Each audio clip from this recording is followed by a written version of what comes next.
Yeah. Well, we're live, and you're doing that Oh, can you hear us? I thought we were because you muted. muted yourselves. Yeah. Oh, I didn't I realize didn't that. have to unmute myself. I didn't have to It was unmute. just- No. It was on, Oh, it was that's weird. unmuted. Trekcast. Yeah. The galaxy's most unpredictable Star Trek podcast. When did our audio start pushing out? Did you hear that slurping? I heard the slurping. Yeah. But do they hear the slurping? That Yeah, Oh, was- yeah. I think they did. Oh yeah, and then And I it was doing double, It was double slurping. It was Double the slurping. actual slurp, and then the gratuitous making fun of the slurp. we're Yeah, making indeed. all the sounds that no podcast producer ever wants to hear on their Mhm. show, and we're doing it just for Little Ocho. That's Yep. right. Just as we talked about being produced. You know who we gotta get? We gotta get Michael Winslow. You know who Michael Winslow is? Yes. And we just need to put another box like right there, just Uh-huh. another box right there, Right and there. it's just Michael Winslow in the Right there. background making Right there. random sounds. Good morning, Jazz Biz. It's like I had to move my, Yeah, I had to figure out where I was on the. It was to like a figure out claw which way to hammer point. trying to pick up the. We're like the really bad Brady Bunch with all these We boxes. are. But then I can do this. I can just make Dan. Whoa. Just Dan. Hey, there we go. Hey. That's what everyone wants to see. Is that? Ah. Yeah. See? Close up on the hair. Yeah. There we go. Oh. Yeah, do a close up on my hair. Hold on. Oh, look at that. I did the same thing. I trimmed all mine. It's nice It's and pretty clean. lined up. It's with nice Dan. and clean. Yeah. Yeah. Got skills. Well, you know Oh. what? I've been home for a week and a half. My wife had Oh, surgery, yes. so I stayed Yeah. home for a week and a half. I burned some vacation time to help her out. And yeah, strong beards are in the house. There you go. So yesterday we went out to dinner and I was like, yeah, I got to do something with this because it was looking pretty. It was Do you looking use like a guide, or are you just good at lining it up? Nah, man, I've been doing it for years. I just All line right. it up. All right. But it Yep. looked like after a week and a half of being at home, it looked like I had been at home for a week and a half. Okay. So- Of course. I wonder why. Wonder how that works. That's what I did. I cleaned it up with that. So, Well, where'd you go out to eat? a fresh cut. Grandma's. Oh, okay. They Fair. have excellent prices, you know? Yeah, I'm Yep. sure they do. Yes. We were Yeah. supposed to go out yesterday, the three of us, because my oldest daughter's moved out of the house. So the three of us were going to go to an antique store. And, as it always happens with every family, like you plan on doing something, then other things happen, then this happens and that happens. And before you know it, you don't go anywhere. Right. Yeah. That's just kind of one of those days. Mm. I had a nice experience this weekend in that I've talked in the past about how my son has kind of aged out of a lot of things, and all he's interested in doing is Roblox. And so we went to see Shazam. Oh, 2 yeah. on Thursday, and he came home, and after seeing the movie, he pulled out all his old toys and his superhero action figures, and the dining room table is just covered in superheroes right now. So Yeah. That's cool. yesterday when he said, "Oh, Dad, you think we could go find Lex Luthor?" I was like, "Yep, get in the Oh, car. yeah. Let's just go do something other than click buttons on the tablet." So You just asked your father to go do something he's waited to hear you ask for his entire life. Now, did you get Lex Luthor in the power suit or just Yes. in the business suit? no, it was Power Suit. Okay. Luthor. Nice. Nice. So it was just nice to have my little guy back Yeah. Yeah. a little while. I know it's not going to last, but Right. it's just Enjoy it was it. nice. Yeah, I want to enjoy it while I have it. So we went to a couple different stores. We found Solomon Grundy. We found Lex Luthor. He was really happy. Nice. And then he said, "Can we go to McDonald's?" And I said, "Absolutely," because Yep. I'm amazed Just you gotta- found Solomon Grundy and not on a Monday. Yeah. So we got some news. Yeah. We get some news. I was about ready to break into a song. I don't know. Well, no. Okay, whatever. Star Trek news. Yeah. So I'll just get to the news. So our first news story comes to us from think it's Den of Geeks. Yeah, there it is. And Picard actor addresses Captain Shaw's future in Star Trek. So Todd Stashwick plays Captain Shaw, everyone's new favorite grumpy cat captain. Has been badgered on the internet, and people want a Captain Shaw show. People are demanding it. There's been a lot of requests for this, and he says there's quote, nothing in the works right now. Truly, those decisions are way above my head, and I haven't been told if they plan to. Hey, But is this the website that messes with your audio? It does. It is. Yeah. Okay. Okay. All right. Well, then I'll get out of it. It's a few different sites, so it's hard to remember. Okay. Well, it's because of the ads they're playing, and they want to go through his audio, even though he's got him muted, and it just kind of screws up the. PC They're not playing audio. any ads, so it's not just that. No, but I know Oh, he it's more can't than hear that, it. okay. So we have to. Yeah, I know he can't. We have to tell come him. up with a. We have to come up with a signal. Like I'll do this. Like that's an A for audio, and then you'll know. But For I'm the looking people- at another site, so I can't see it. So now you just look like a unicorn. All right, you know what? There you go. There you go. Ah, just start doing the. Yeah, but I'm not looking. It's fine. He's not. Anyways. He's not looking at that. I know he's not. Yeah. That's why Well, it'd be just- even funnier if I we're both can't- doing hand signs and he's not Yeah. noticing. Well, you know what? We'll just you do the hand sign, and I'll go audio. And There you between go. one of those. And that'll catch it. And Yeah. it'll totally ruin everything he's trying to do. So it's great. So, yes, Todd Stadwick says he will do a Captain Shaw show if requested. So there you go. Well, I thought you guys would like that. it has been requested, sir. Indeed. Our Yeah. next news story comes to us from, let's see if it'll work. Let me know. Cinema Blend. And the big question has been, why hasn't there been any new Star Trek movies on Paramount Plus? Like, why don't they just make direct to streaming films? So, Riker has answered, Jonathan Frakes. See, I said it right this time. Yeah. And he says, it's his understanding that Paramount Plus has the television franchise and Paramount, the movie studio, has the movie franchise. So that's why they're separated, for those of you wondering. But does it really matter at this point? It doesn't. It doesn't. Because, okay, so we have 10 episodes of Picard. Mhm. We just watched, they just finished the first act. If you edit them together, that's movie one. Right. And the second act, if you edit it together, that's movie two. So they're they're making a trilogy. Right. Correct. You do realize that that makes sense, and nothing with Hollywood licensing and franchising makes sense. So Yeah. I understand what he's saying. I also understand that it doesn't make any sense whatsoever, but I also understand what he's saying and how they could have the two separated for now. And I think that's probably just a matter of them having to, at some point, get through the legalese, get things done and whatever to make it happen. I think it's just a matter of something on the back end. And it has to be the will for them to do it, right?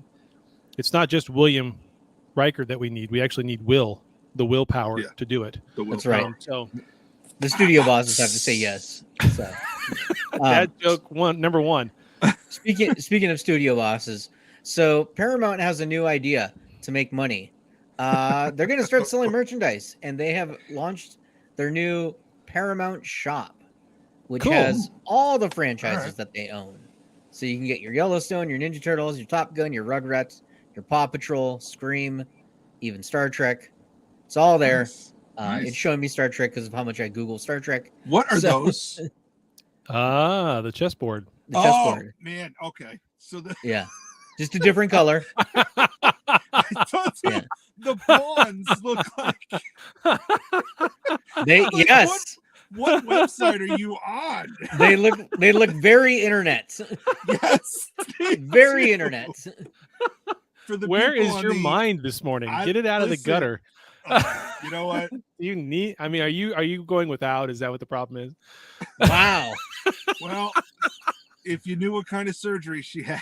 Yeah. That's where I was going with it. Yeah. Yeah.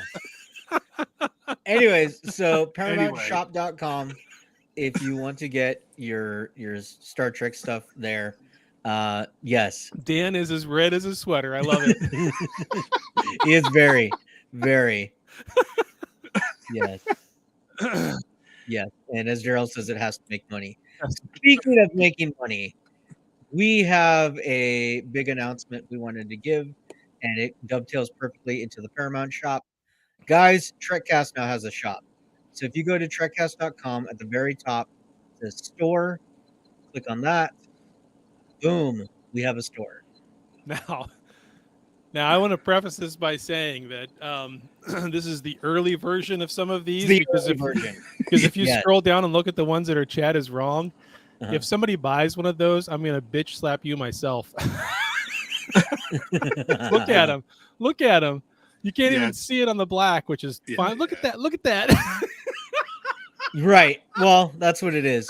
But other colors, But it shows up pretty good. But no, it's the shirt itself is meta because Exactly, it's wrong. Chad made it himself for you, so he silk screened black letters. Don't put my name on it. Don't put my name on it. Oh, I want shows that it really white good one. on the white. I want that white one now. Yeah. Oh God. It's print on demand, so it does all the colors. I could never wear the white one. Yes. I'd have like an hour later it'd be spaghetti sauce on it or something. Oh, I hadn't seen the podcast one. The van there's one. a ton of them on there. Yeah, the van one's good. Oh, the van one's nice. Yep. We even have the one that Paris made for us a while back. The guys talking Trek one. Yep. See, that should be like on the back side of a black hoodie, in my mind. I mean, it could be. Yeah. It's just, And this is the beginning. We're gonna add some more. This is the beginning. Items. Yeah. There's even a Chad is wrong hat for those of you who want one. Nice. Yeah. Oh, I have to get one of those in I'm white. gonna order 2 of those. We made a beanie just for Dan. I don't know if anyone else wants Yay. one. Yeah. So I got any Speedos. Got any Speedos? Well, for the Trekcast calendar. Yes. Yeah. That'll be coming. But yes, all sorts of things are on there. Many hoodies and t-shirts, and there's even a patch. If you guys want anything else, let me know, and we will get that going. Great. So yeah. Trek Hub. I don't know what that means, Scott. Yes. So. All right. Well, that is all. Oh, there's one more thing I did want to bring up since I kind of figured it was a slow news day and all that. So I was looking at just how popular is Star Trek right now, right? Because we're seeing this resurgence now with Strange New Worlds and Picard getting great reviews. People seem to like it. But how popular is it getting? We don't get streaming numbers from Paramount Plus, but the closest thing we get is Google Trend numbers, right? How much are people talking about it? So I decided to Google Trend it, right, and see where we're at. And this is, I searched just Star Trek Picard over the past 5 years. So the way Google Trends works, it's a little bit different. It doesn't give you hard numbers like X number of people are searching for it at any given time, but it gives you a spectrum, right? 0 is kind of baseline, and then 100 is the peak of most searches for it, right?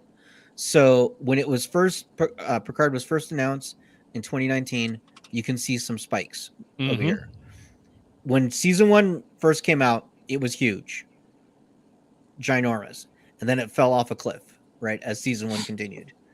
Then it was dead for a while, pandemic and all that. Here's season 2, the little bump.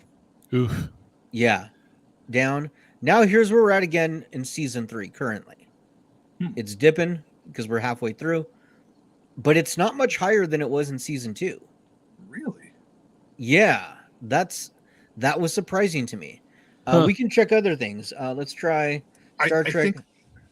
I think that might be the casual fans who tuned in for season 1 and were like, meh, and maybe they didn't come back for 2 or 3. So they're not here to see how much better season 3 is. Right.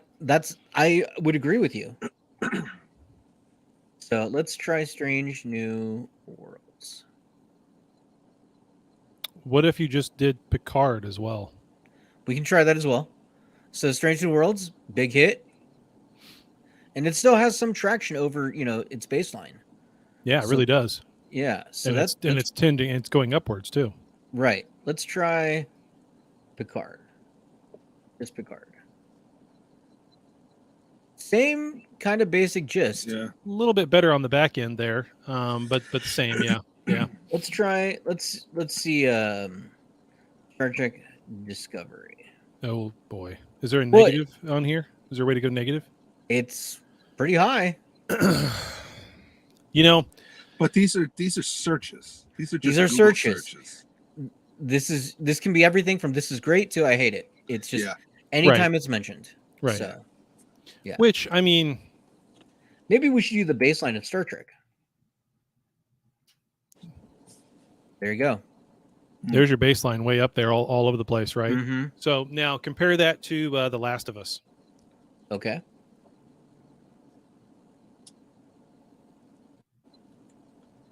There you go. Probably when the games came out. Now the show. How about The Mandalorian?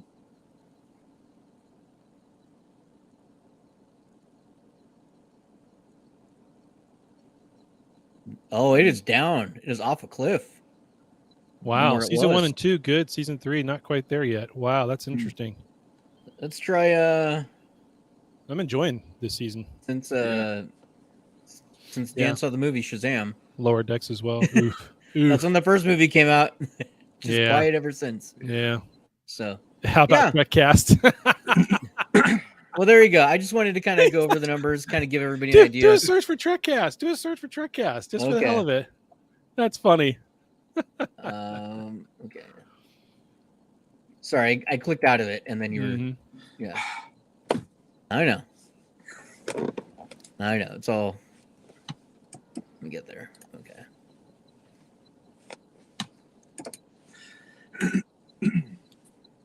Well, there you go. That's not bad. That's in the past day. Hold on. Let's see.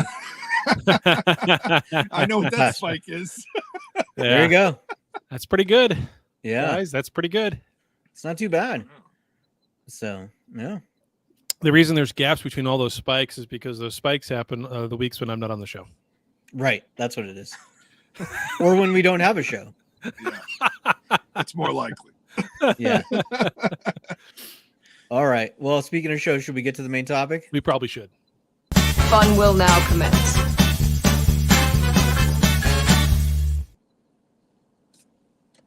What a great episode this was this week. I mean, wow. Just a whole bunch of stuff gets thrown at us all over the place. That is, I don't know. I like how they handled it.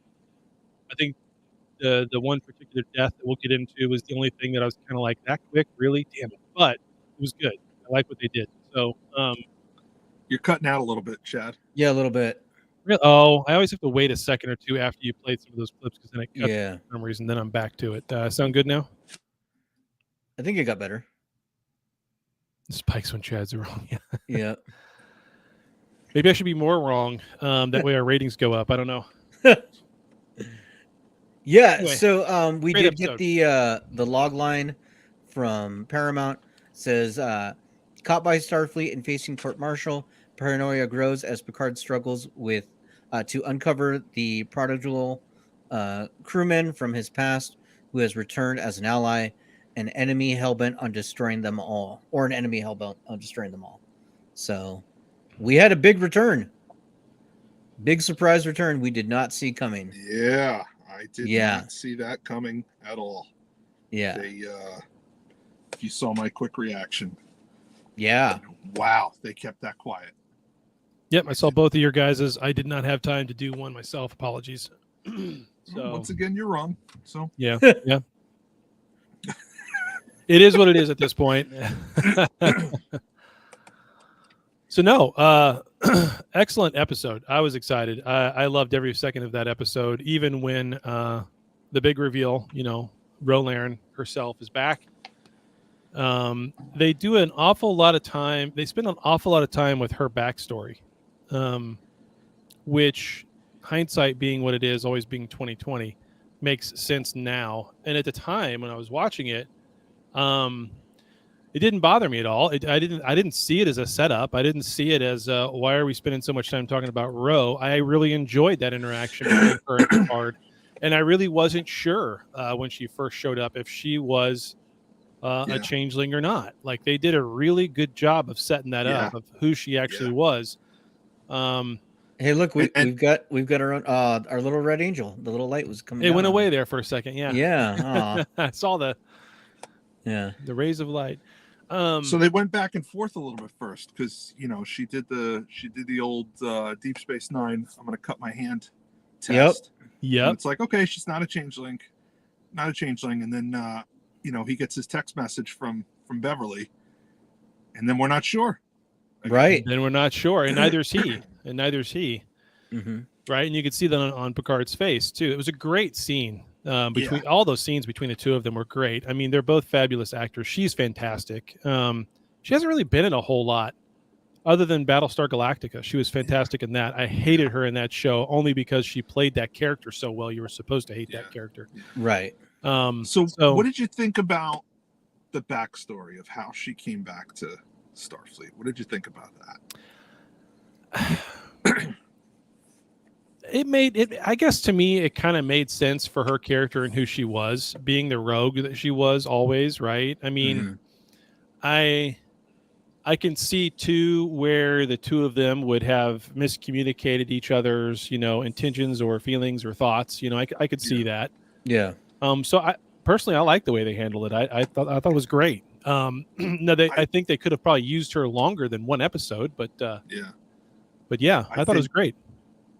Well, I think that's part of the story in that he's been waiting 30 years.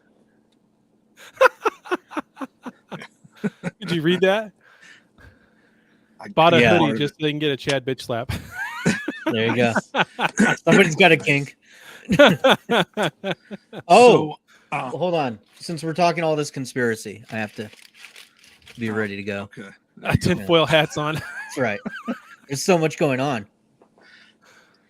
So, Rose backstory. I feel like, let me back up. I love this episode. Thought it was fantastic. I'm so excited about Star Trek. Is this the Red Angel that you were talking about? That's the Red Angel. That's the Red Angel. There it is. All right. Yeah. So, they did have a pretty big missed opportunity to do a little world building in this. I thought her reasoning for turning herself in and coming back was pretty weak. Where they had a strong backstory right in front of them. Okay, in that she's Bajoran. If Bajor is part of the Federation now, which they've never established. Nope. Right. Okay. All she had to say is, I wanted to go home. I wanted to go home, but I couldn't because Bajor is part of the Federation. I would have immediately been arrested. So instead, I reached out to Colonel Kira and arranged a surrender. Or not Colonel Kira, she's not a colonel anymore.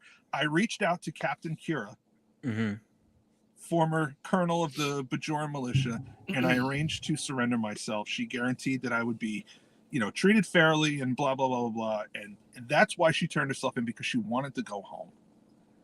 And I think that would have been so much more powerful than, after a while, I just decided to turn myself in. Yeah, I mean, she did kind of word it a little casually, but I think that and I hope that they kept Bajor out of it so that they can keep that me personally, I don't ever want to see Bajor become part of the Federation. I think they don't need to. I think they can get everything they want out of the Federation and not have to be part of the Federation because of the wormhole. Period.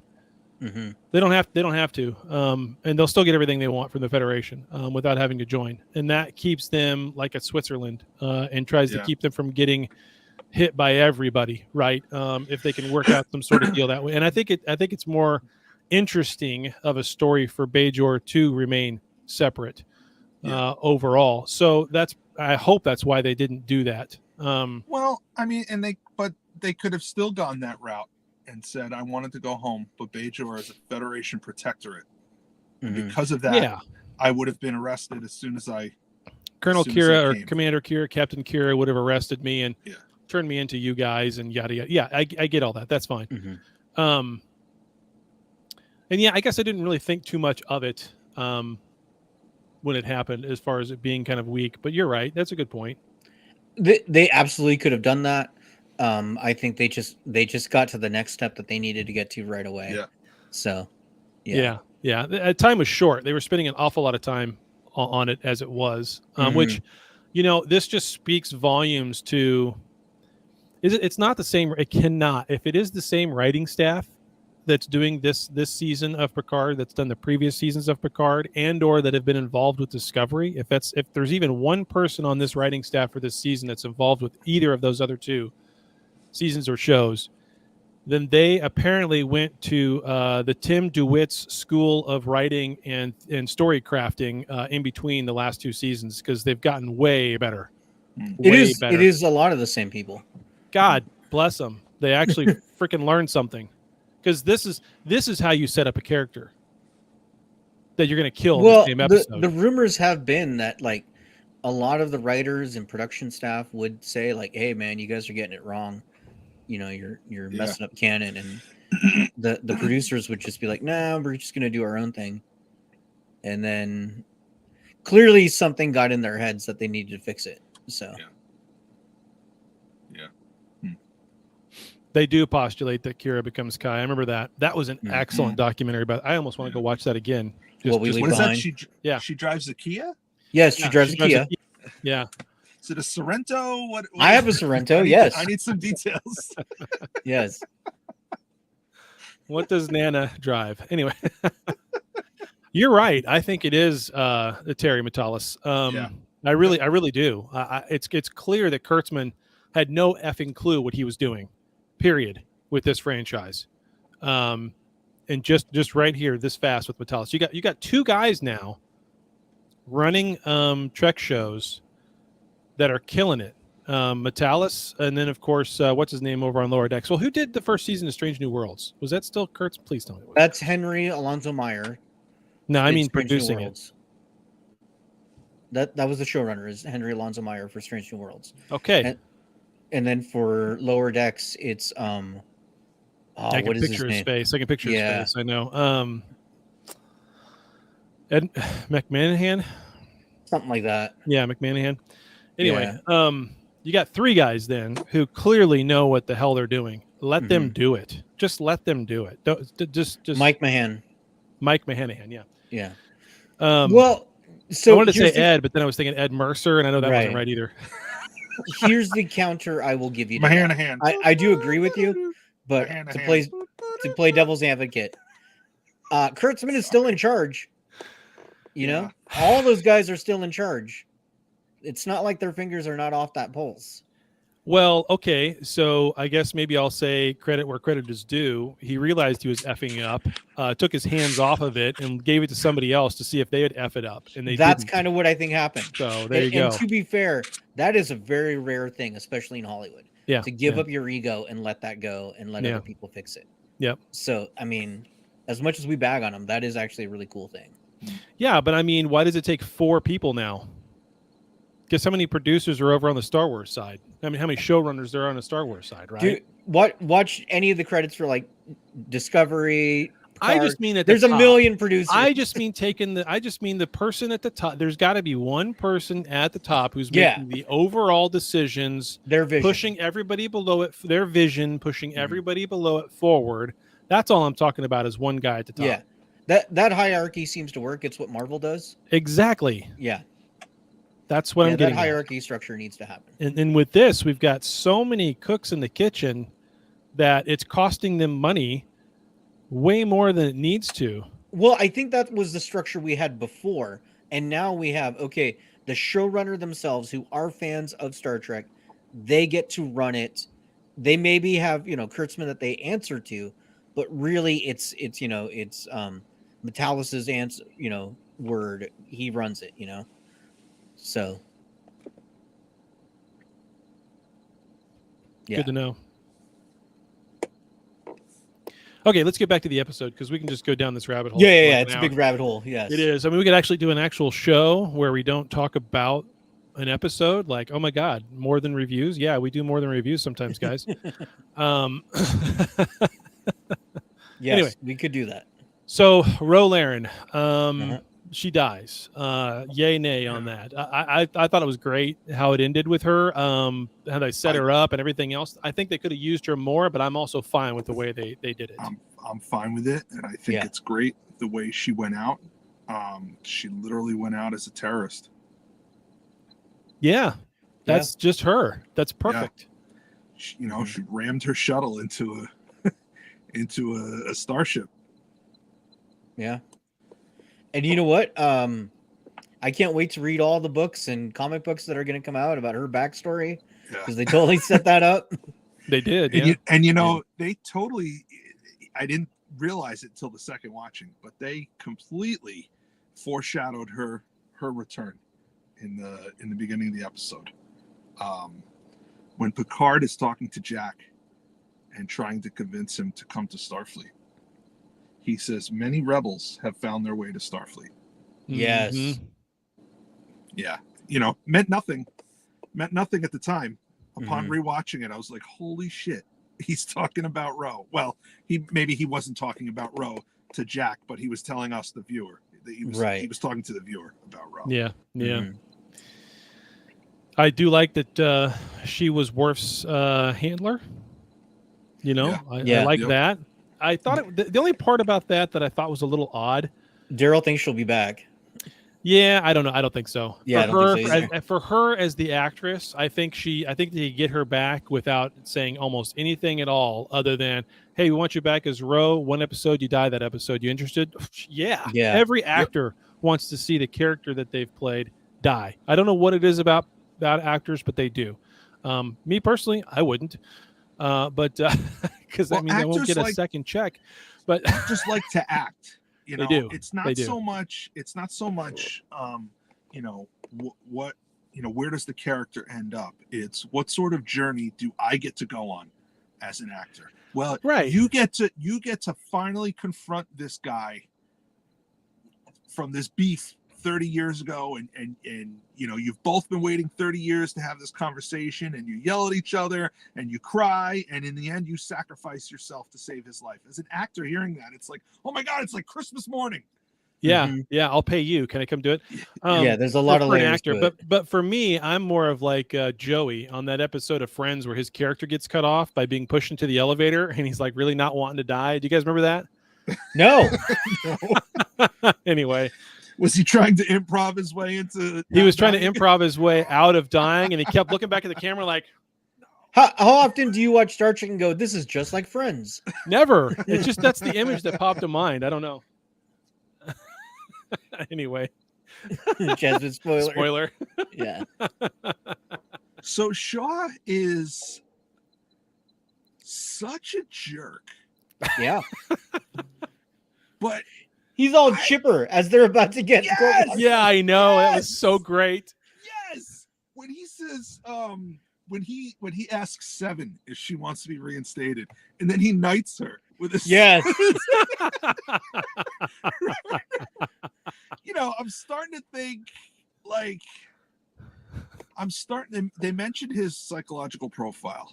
And they kind of gave us the idea that, okay, he's got PTSD from Wolf 359, but maybe there's more to it than that.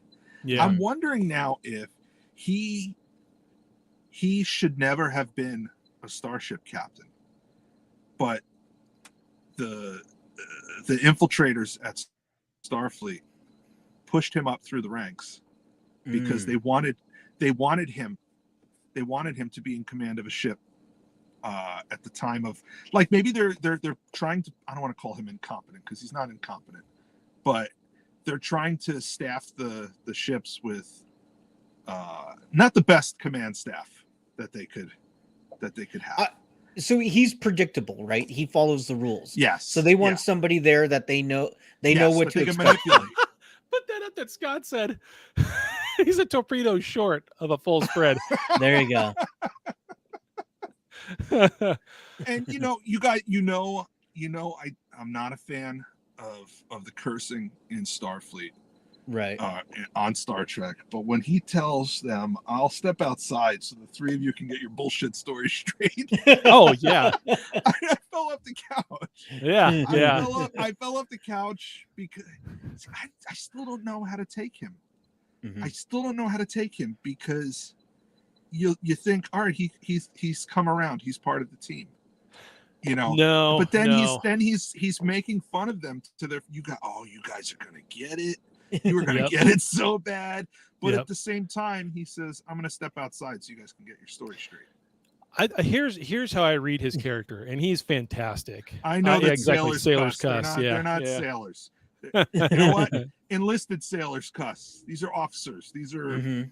graduates of the academy. Yeah. So Captain Shaw is one of those guys who has been through a lot, so much so to the point to where, and he can't, he can't. His psychological profile probably states that he can't handle the maybe it's not that he's not. Unpredictability. Yeah, he's not. Maybe it's not that he's not creative. It's that he is one who cannot handle the weird oddball stuff, right? He has to have, the only way for him with his psychological profile to stay sane and to take care of his PTSD and everything else is, and that was Dan moving his stuff around so he doesn't become the Red Angel. third Sorry, coming I of gotta- the Red it's Angel. fine. It's I gotta fine. prop- Don't worry. It's fine. Prop this up a little further. There you go. Anyway, it's a big Peppa the Pig DVD case that's now Oh, going yeah. behind the thing. That's the sound no you're dog. hearing. There's no the. Yeah. It's Peppa Pig, not Peppa the Pig. Oh, Peppa Pig. Smokey Bear. Not My Smokey bad. Bear. Yeah. I did Look at him notice getting on all my upset. profile more Peppa Pig was being watched again. Yeah. Well, Yeah. my other show, Peppacast, Right. Saturday mornings. I'm sorry. Go ahead, Chad. You were explaining why you were wrong. Go ahead. Yes, probably. go ahead. No, I mean, he has to have very strict structure, right? He has to have, so that's why he follows the rules and the regulations. And so that's what makes him a great captain, but also a bad captain, right? It makes him a great captain from the fact that he will be predictable. He will follow the rules. That's why he's the captain of the Titan. It's someone that Starfleet can put on that ship and know that he's going to do exactly what he's supposed to do when he's supposed to do it, how they want him to do it. Not necessarily that he's there because the changelings want him there, but because of those reasons I just stated. Now, with all that said, you're right, Daryl. He sees those people as normal people. The veneer has come off of the, oh my God, Jean-Luc Picard. He probably thinks the same way about Kirk. He probably looks at all those people and think that somehow they got a pass on all the shenanigans that they did. Right? Because they ended up saving the world one time, but they could have just as easily ended it too, right? And so, Right. And maybe in an alternate timeline, they did ruin it and die, right? And so from his standpoint of view, he looks at it as saying, well, if they would have just followed the books, everybody would have been okay anyway. And or they would have died because everybody dies. Who cares? Because he does have a very flippant. I also don't care. Even though he's following the guidelines, even though he's following the rules, even though he's very strict and regulated, he also has an attitude of he really just doesn't give a shit. Like, Well, that, and remember, Picard was Locutus, and Locutus killed a bunch of his friends. exactly. Yeah, Well, yeah, that's all tough. those things on top. That's the PTSD. All those things on top of it, right? So I mean, Right. but he's like that with Riker too. He's like that with everybody he comes across. Seven. He's like that with Seven. Yeah. No, you're Well, not special. Seven's You're not also a Seven. Borg, You're though. Annika. So You're she's- exactly. There's other She's reasons. just as but- responsible for Wolf 359 as Exactly. Picard in his and they eyes. have to give those main reasons as part of that so you can get an understanding of it. But I think it's more than just that. I think it's that he's just at that point in his career where he just doesn't give a shit, right? He's just going to But follow the rules, do what he's supposed to do, and all this extra funny, crazy stuff he doesn't have time for. He doesn't want to put up with it. He can't handle it. But he has a point. They did hot drop the saucer section onto a planet. It was Yes, he hilarious. did. That was hilarious. Yes. I love it. And he's just, and he's giddy because he's finally seeing these guys get what he feels like they deserve, a slap in the face or something. Mhm. Like they've never really been punished for all the stupid shit they've done. So, It is He wants funny. to write him up. Yep. You know what was funny? He mentions the plot from the last episode of TNG, All Good Things. Mhm. Okay. He says almost causing a whatever in the Devron system. Yeah. Okay. But if you think of the logic of that show, at the end of that episode, Picard wakes up and stumbles out into the hallway, and the whole episode never happened. So all Starfleet knows about those occurrences is what is in Picard's log. That's it. Because he was the only one who was quote unquote there. Everything else was reset. So I'm wondering, like, how does that information become public knowledge? How does Liam Shaw know about Picard's log entry of something that he's the only person in the universe that experienced? It was weird. I don't know. Captains get information about things that happen with other captains, or there was a story told somewhere who read it, right? Yeah. I mean, by this time it's been 20 some odd years, so it's become lore. It's become their own, in universe, interesting story that got passed around. Maybe even talked about at the Academy. Who knows? So are we going to see Admiral Janeway at any point? Oh, that's a great question. I thought about that, and I think the very fact that they mentioned her the way that they did probably they've done means it like twice now. We probably won't. I bet she's at the Frontier Day thing. It's a quick. Yeah. She's just there, or she says "Good job, Picard," and that would make sense. That's make it. Sense. Yeah. Nothing big. Nothing big. Just yeah. I hope so. I would like to see her.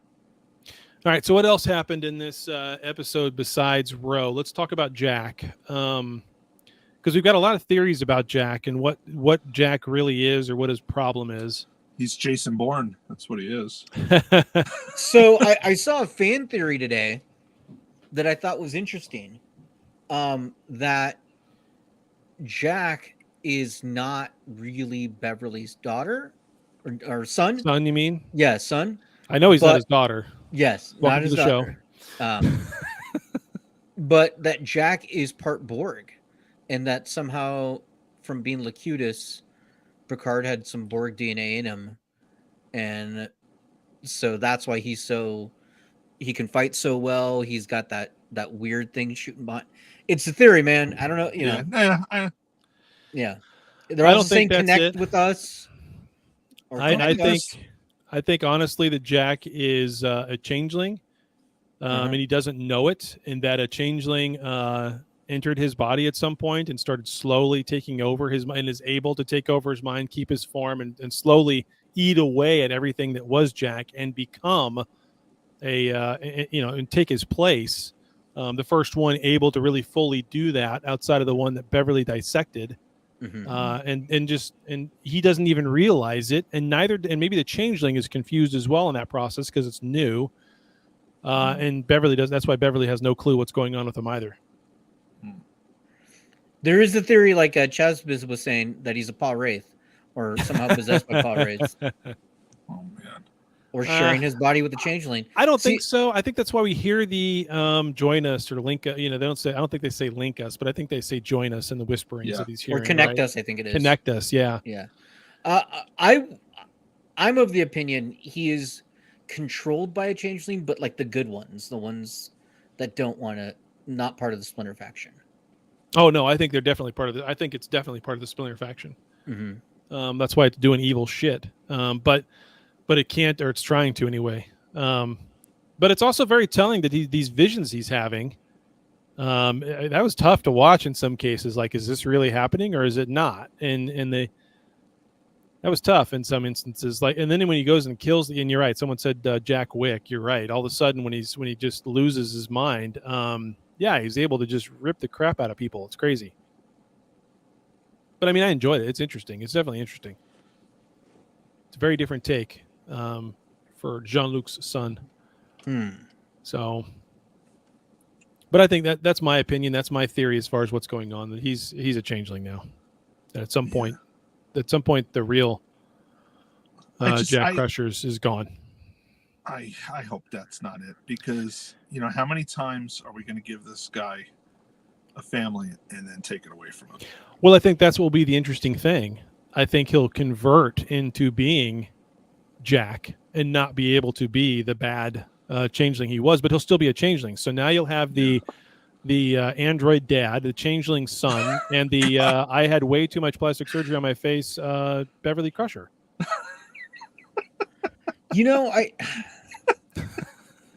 I don't know if that's the case. I think he's going to end up being something completely different.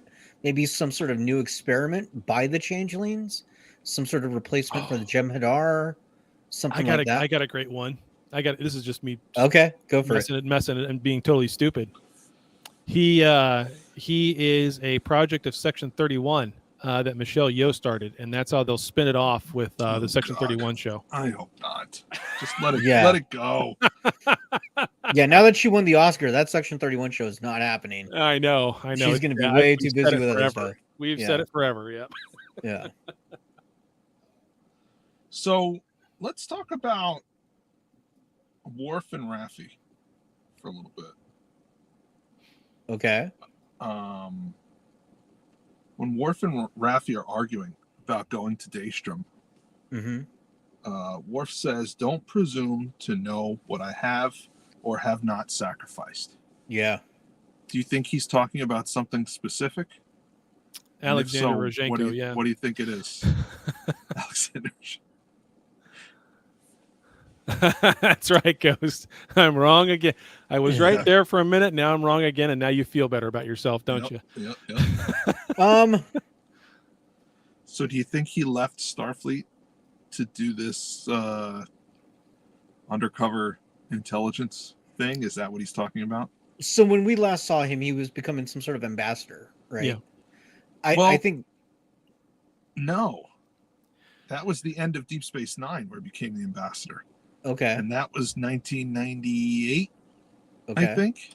Well, that's right. And then 2002 was Nemesis. He was back on the Enterprise. So, right. you know. Oh, my God. Nemesis was 2002, 21 years ago, 22 years ago. Oh, I do now. Old. Yeah. I really feel old. Thank you. I mean, clearly he gave something up, and I'm sure Yeah. we'll hear about it later. Yeah. I'm going to guess it's his position. I think they're going to hand wave the Nemesis stuff and just be like, I was an ambassador and I had clout and Yeah, I don't know. At some point, 1999. Thank you for looking it up, Daryl. Thank you. We always appreciate fact checker Daryl. That's right. That's right. We haven't called him that in a while. We haven't. Yeah. I hope it's Doug? something that We you had a sacrifice that's big. We had a fact checker, Doug. Fact checker Doug, right? yeah. Yes. Yeah. Okay. Yeah, it was fact checker Doug. Sorry. But it's Yeah. now it's fact Whatever. checker Daryl. It's okay. That's And fine. next week it'll be it's fine. fact checker Here, Chaz. I just knighted him. There you go. There you go. Anyway, we're at the AARP age now. Oh Lord. No, I'm not. No, I'm not. I know. I know things. We There are you go. smart. We know things. Make it go. Make it go. Fast. Yes. Worf's list of secret contacts is Yes. big. Morn I was in have there. Morg was on. I have What's it his right name? here. Morg was Morn. on there. Yeah, Morn. Yep. So was Brunt. Brunt. Yeah. Brunt, yep. Ferenginar, Yep. And Thadium O'Connor of Omega. He was the freighter captain from Omega Sagittarius system. Yeah, the outrageous From- Okana. Yep, from TNG season 2, episode 4, and he was played by William Billy Campbell, also Yep. known as the Rocketeer. And in that episode, he shagged Terry Hatcher. Good for him. I know. It's amazing. And that was the same episode where Data learned comedy on the holodeck with Joe Piscopo. There you go. That's a great episode. It's a great episode. Yep. So no, that's awesome. I really though hope with Worf that whatever it is he's sacrificed or given up, I hope it's something big. And it would be nice to hear some sort of backstory with his son. Something happened there, and that's what he that's what he lost, right? So- It was his son. So they had Worf and Raffi on the Will Wheaton show. I didn't pull any clips, but I did watch the interview. It was all kind of like strung together, so you couldn't really pull any singular clip. But one of the things I thought was kind of cool was they did talk about how much they were allowed to interject their own thoughts into their scenes. So like the scene where Worf and Raffi are kind of sparring and then he takes the gun from her. Apparently that was supposed to be a much longer fight when he took the gun. And both of them agreed that no, Worf is like trained. He would just instantly disarm her. Yeah. So they made that decision. And Good went for with them. it. Good Yeah. for He's them. a ninja. Yeah. He's Yeah. Ninja Worf. Let's talk about this scene where they're on the planet and they go to meet the Romulan. I guess he's a Romulan, or is he a Vulcan? He's a Romulan. Okay, He's Vulcan. No, he's Vulcan. no, He's Vulcan. I was gonna say they He's make him just- look kind of the same, and now when they've got the same attitudes, I can't tell anymore. Crime is logical. Crime He's is a bad logical. What an idiot. Anyway, so I can't wait for that rap album to come out. Crime is logical. he looks like a rap artist too. It's cool. Someone's got to do that. Get on the internet. So that scene was just stupid, though. That scene was stupid. That was the most. What in the hell? Yeah. Like, I realized that Worf wasn't going to just walk in there and just set himself up. Like, strategically, he should be smarter than that. And so when it was revealed that Raffi wasn't really there, I was like, oh, okay, that's better. But Raffi gets handled in like 2 seconds flat. Like, give me a break. These two are not. These two real. I think she brings him down so much he can't think. Like, I didn't understand all that. Yeah. I didn't understand the Vulcan gangster either.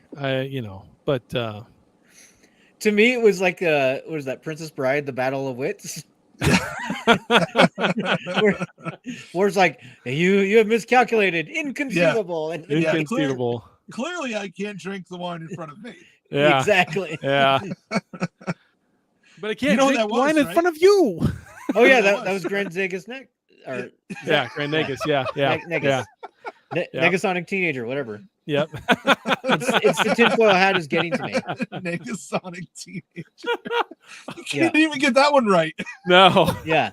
You better take off that hat, man. It's It's starting to get to you. Yeah. It's starting to get to you. Yes. Oh my god, that's funny. It was not saving me from the changelings. No. No. No, I just didn't understand that whole scene. I don't. I mean, whatever. It is what it is. It doesn't bother me that much. I because can't the rest wait of the for show is so all great. the Vulcan gangsters at the con. Oh, gonna you be- know it now. You know it now. That'd be fun. I don't blame them. That'd be fun. Yeah. The one thing they can't cosplay is Rolaren because there's really nothing much on her nose. Right. Yeah, I noticed that she didn't have a lot going on. It was there. barely there. No. Yeah. And the scene where she takes the thing off and gives it to, well, she didn't even have to take it off. It wasn't on the whole time. She hands him her earring stuff.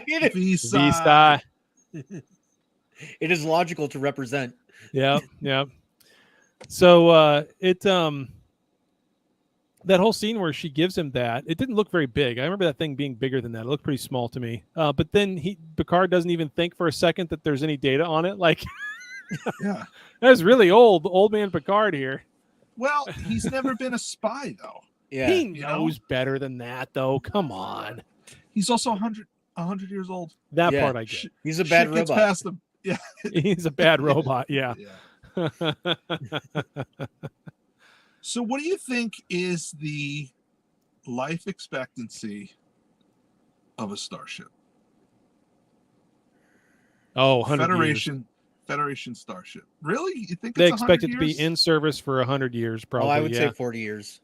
Okay, because here's the thing. We're getting.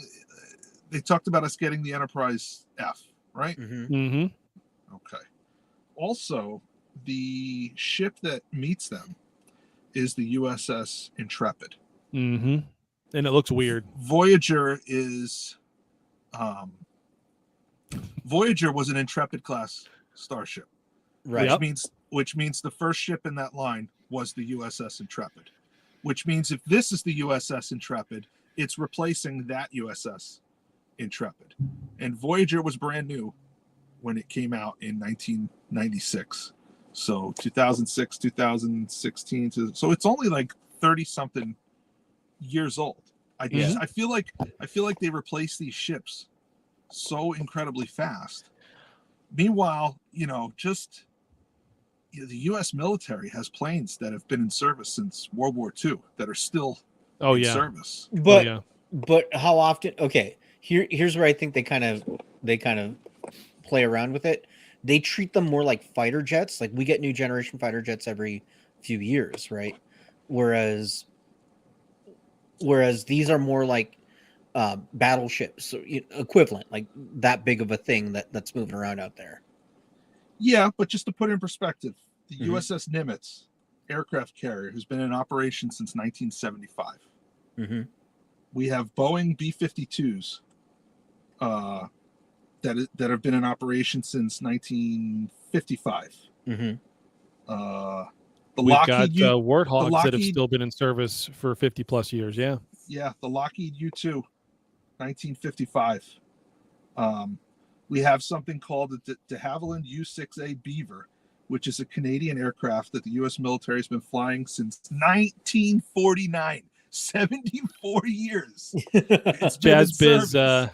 okay, I got two things with that, all right? But before I get to them, Chaz Biz makes a good point. Let Troy fly the ship and you'll get a new one really fast. That's true. That is true. So two things to think about here with this, okay? With ships of the line in Starfleet. First and foremost, the size of Starfleet and the size of their shipyards and the number of ships they build and how fast they can build them is a complete and total difference between how fast we can build things here on Earth, right? So Yeah. it's just not even close, right? One Right. shipyard could probably push out more tonnage of starships in a month than we can on this whole planet in a year, right? So just by tonnage. So, so it's a huge difference just in terms of their building capacity, their building size. So you're right. The starships that they're building are more like the fighter jets we're building in terms of the numbers produced, right? Mm. And then on top of that, it's a huge universe. There's hundreds and hundreds, if not thousands. Really, honestly, there should be thousands upon thousands of ships everywhere, Yeah. all over the place at once, and they're constantly getting refit, right? And so I'm sure we still have Miranda class ships in this timeline.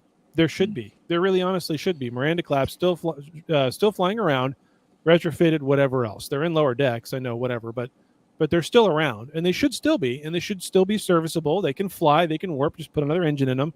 It's not like they're ground-based and they just completely wear out their combustion engine and it's trashed and you can't rebuild it or whatever, right? It's a totally different thing.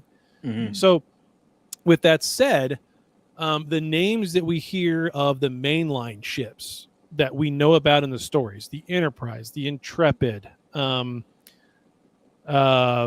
even the Defiant was what I was trying to think of.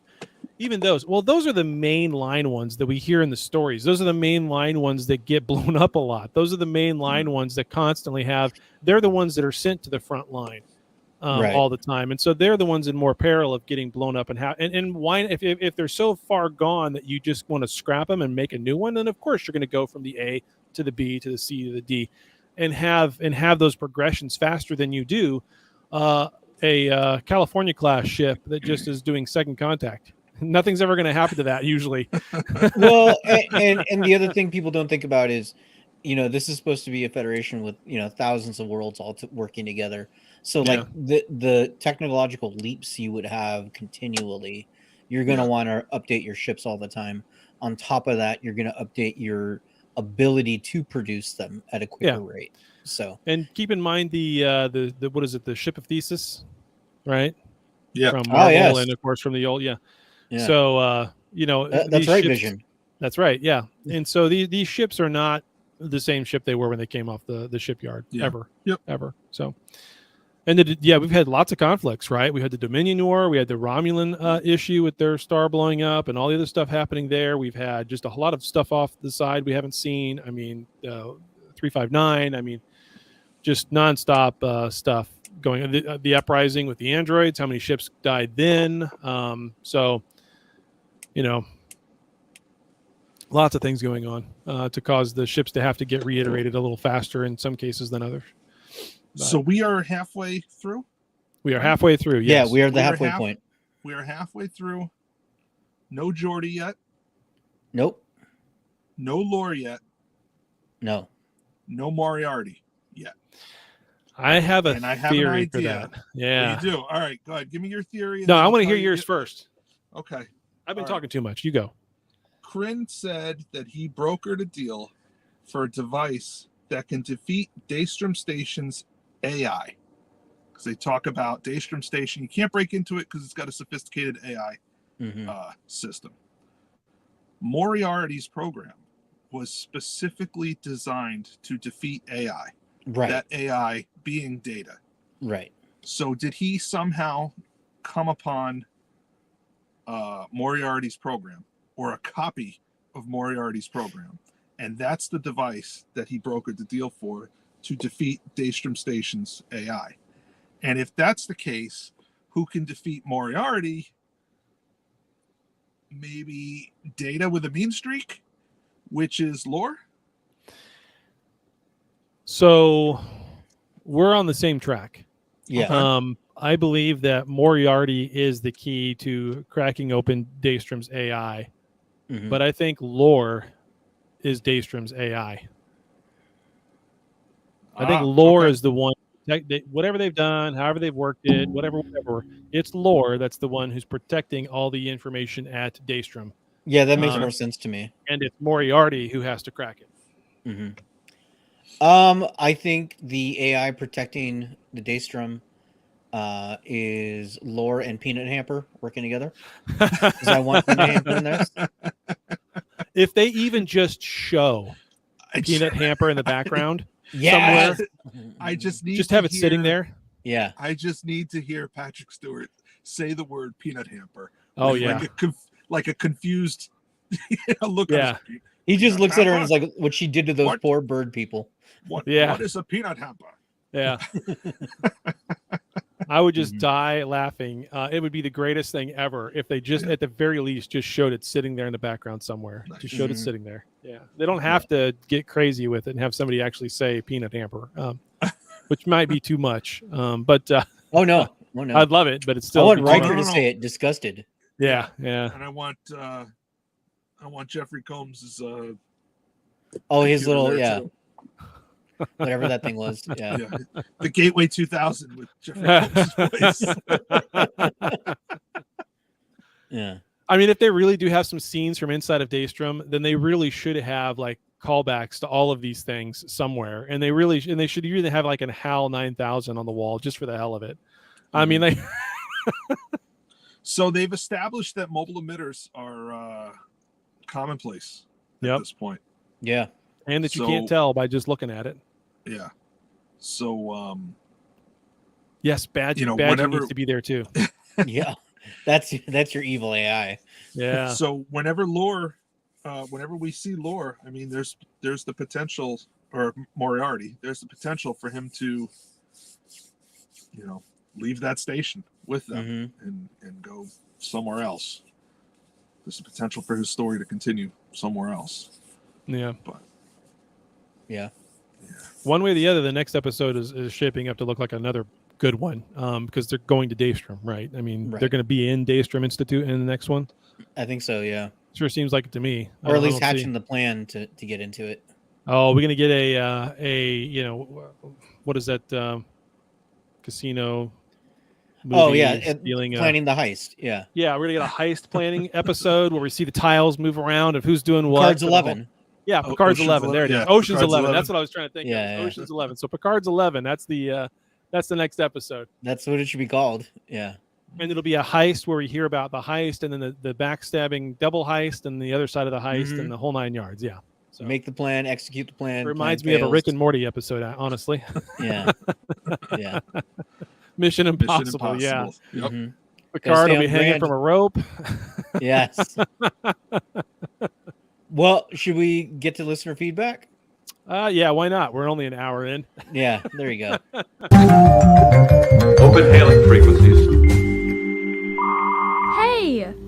Frequencies open, sir. Oh my gosh. Somebody did actually order a sweater. I know. Yeah, I saw that. Yeah. It was a China's Wrong hoodie. Yeah. Somebody did. Oh, somebody actually did. I love it.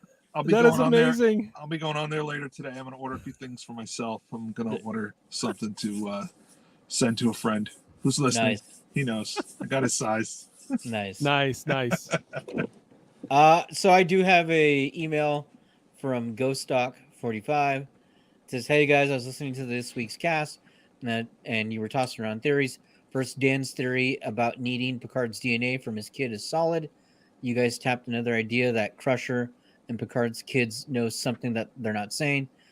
But remember, Beverly was all, I can't protect him from your past, Picard's past. what if they want Jack because Beverly's not Picard's? Because he's Beverly's, not Picard's. Maybe her and her knowledge is key, and Picard's importance is actually a red herring. Maybe that seems really convoluted. Yeah. But, you know. Yeah, I don't know. They could twist things around. Who knows? But we'll see. Yeah, too right. I ordered the hoodie. Man. That's awesome. Thank you. Yeah, I don't know. I mean, I don't know. All the proceeds from the Trek store, by the way, will go towards our legal case against copyright infringement. There you go. From when we post the episodes, anyway. Yeah. Yes. Did you have any voicemails? I got like 3 or I've got 4 let's go. actually. Let's do that. I got 4. So and some of these come across the pond. I don't know how long these will be, so here we go. We'll start with from across the pond. Good afternoon, Trek fans. It's Tim again, driving around, fixing appliances, watching you guys, or listening to you guys as I do it. A quick couple of words on episode 4 of Star Trek Picard. Really enjoyed it. I know I'm a week behind again. I keep saying I'm going to do this, but I never do. So look, I might just be a week behind each week. This was a great episode. I loved pretty much everything about it. Jonathan Frakes is very, very good. He's become such a good actor now, I find, and he's got some gravitas. Yes. This time, I think.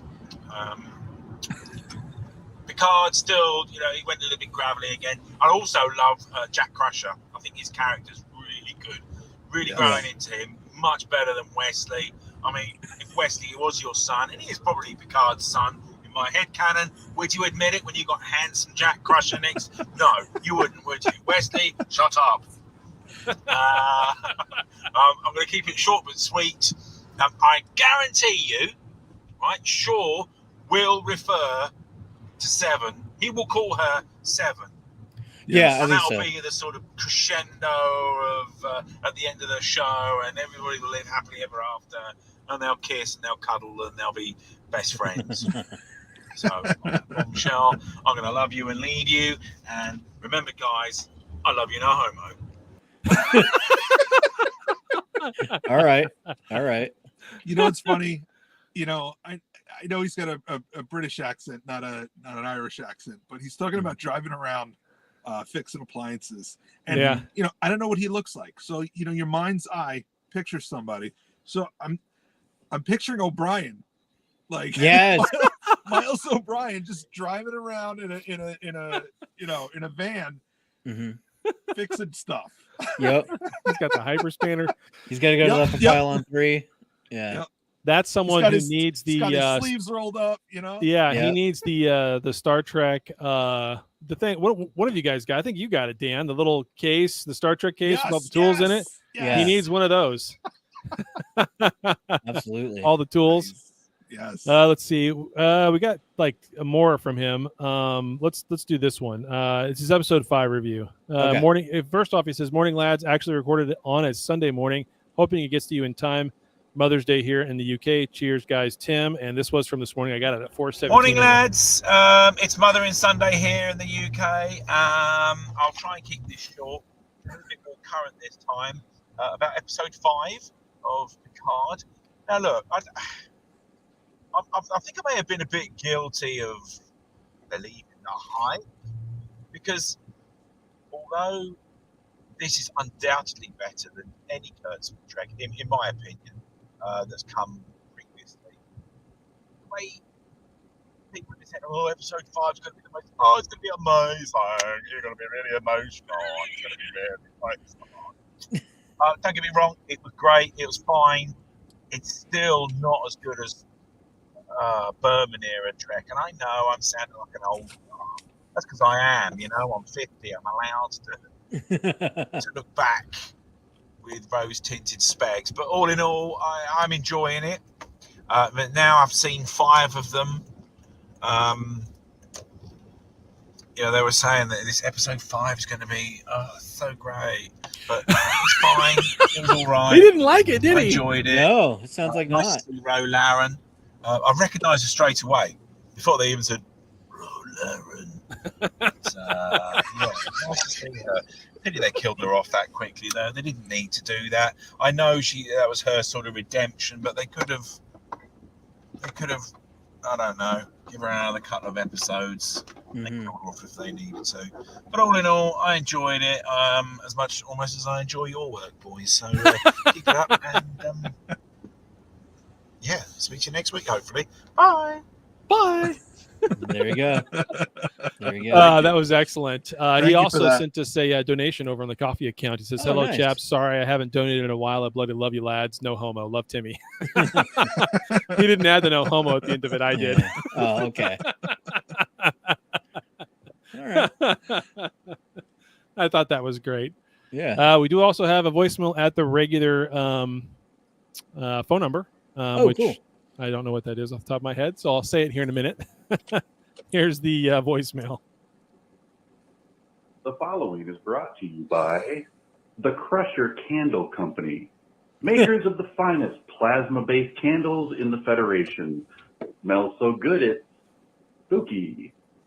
And now, Star Trek Picard, Season 3, Episode 5, Imposters.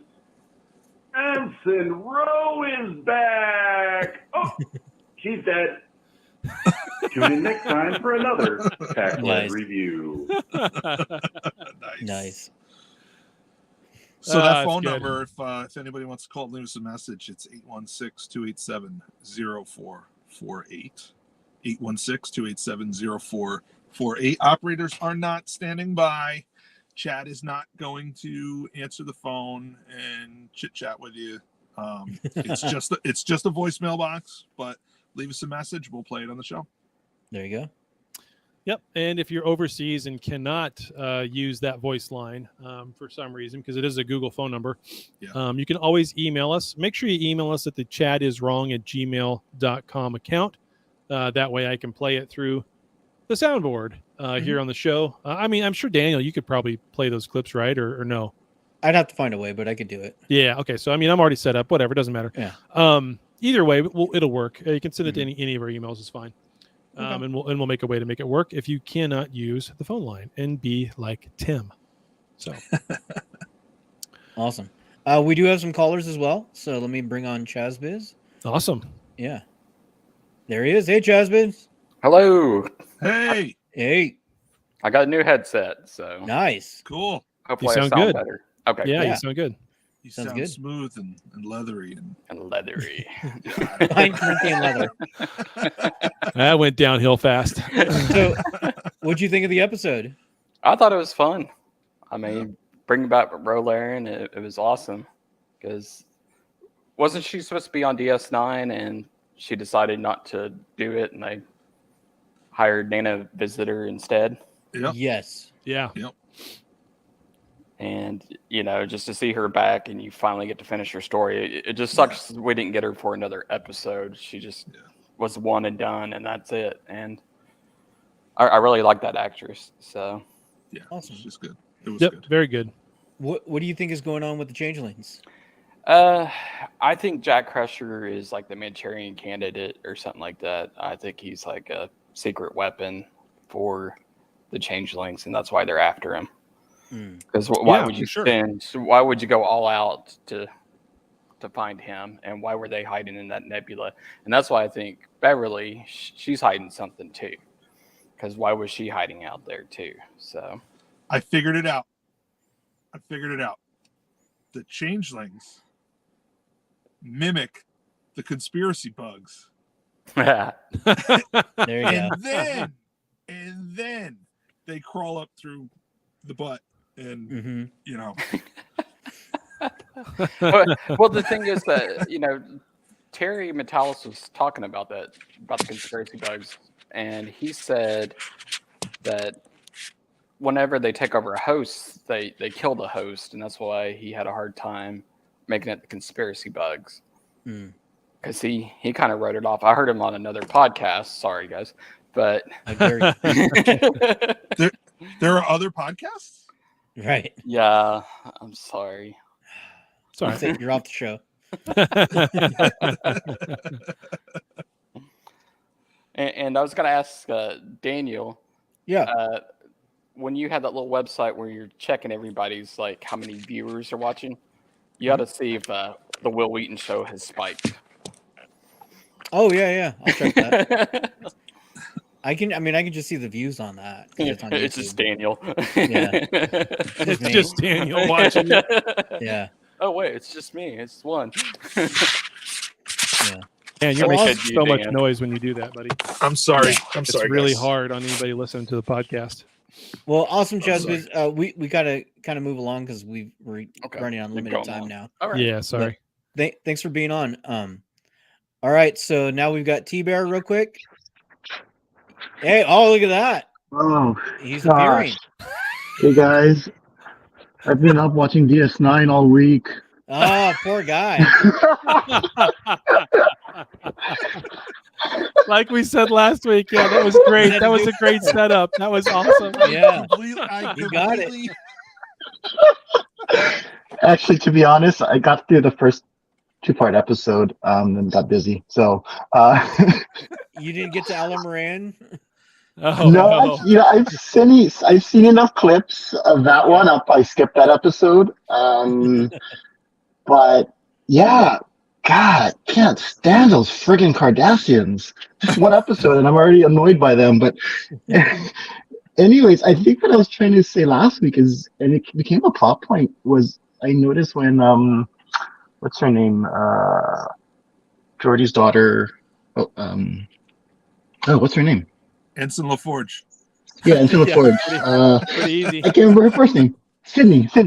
Yeah. When the changeling that was mimicking her was killed by Seven, it kind of fluctuated and then ended up back as the same form. So it didn't change to like a goo or didn't evaporate or anything. Mm-hmm. And I was like, that's not right. And I was thinking, oh, great, they screwed up canon again and they messed something up. And no, it actually was a plot point. So I was kind of impressed by that. Yeah. So I underestimated them, and when Michelle Forbes and Ensign Rule walked out, at first I thought she looks familiar, and when Picard said her name, I almost literally jumped off the couch, and I was just air fist bumps and going yes, and probably the only one in the house yelling and screaming, and I think my kids were probably wondering what the hell was going on. So, but yeah, that caught me off guard. And my thing is, like, if they were able to pull that off, mm-hmm.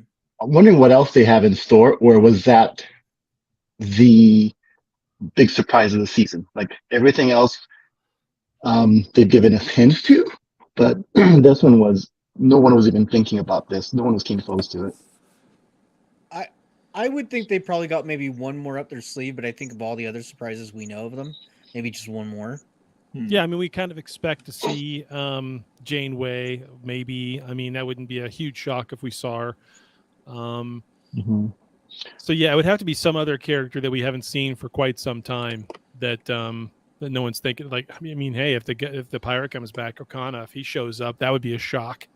Well, he was in Prodigy. Yeah, I know that, but I mean, no one's talking about him showing up on this show, right? For any reason whatsoever. So it'd be interesting to have him show up all of a sudden. I think that'd be kind of cool. He's not as big of a character, obviously, as Ro, but still. I feel like if they revisit Changelings and we don't get some Deep Space Nine action here, mm-hmm. It's really, they're kind of thumbing their nose at the DS9 fans. I mean, right. Changelings it's their thing. You know, it's their thing. Yeah. So you could have anybody. You could have O'Brien. You could have Bashir. You could have Kira. I mean, you could have a lot of people. Quark, yeah. Look, if they wanted to do like the way Mandalorian did in season 2 and Luke Skywalker showed up, they wanted that moment. It's going to be Cisco, right? It's going to be Ben Cisco. That would just blow me away. It would be on that same level. That would be just insane. And I don't doubt they're probably angling for something like that, but whether or not it actually happens is another story. You know, because for sure they're sitting around the writers' room and batting that around. Oh, for sure. You know, Yeah. to be a fly on the wall for this Barkley. episode and the writing, Barkley, that'd be hilarious. Well, I mean, you know what? He's the last one who had the Rubik's Cube with Moriarty in it. So, Oh yeah. I mean, they're going to have to explain that somehow. He could be a Daystrom. We don't know. It could be a Daystrom. That'd be great. That would be The great. Doctor could be there too. That would make sense. Yes. Yeah. Yes. Yeah. And it wouldn't have to be the Doctor, just that hologram. It's just maybe different operational capacity. He's the AI there, not anybody else. He's the AI. Yeah. The curator. Lots of Or options. there could, besides that, or an Ash Tyler AI, that might be interesting too. They bring him back just for Chad. Get him off. How about a Rios AI? Yeah. A Rios AI would be funny. Well, there's no reason why they can't be doing that now. Yeah. Well, they did have a holographic Rafi. I think Chad got excited there. With the EMA, the mobile emitter, so that's possible. There's 2 Rafis now, technically. Technically. It's too many. That is too many. Yep. Awesome. All right, guys. All right. Well, thanks so much. Thanks, man. Appreciate it. Okay. Thanks. I'll continue watching. Yeah. All right. Well, very cool. Well, that's pretty much wrapping it up for this episode. Okay. Yeah. Good episode. We'll be back Another next good week. long one. Yeah. Don't forget, we've got the store up, guys. Enjoy that. That might be a temporary thing. I don't know yet. So enjoy the show while the store while it's up. Yep. We'll play with it, get some settings, do some things. Yeah. So cool. Well, thanks everybody for listening. All right, guys. Bye. See you next All week. right. See you guys. Thanks.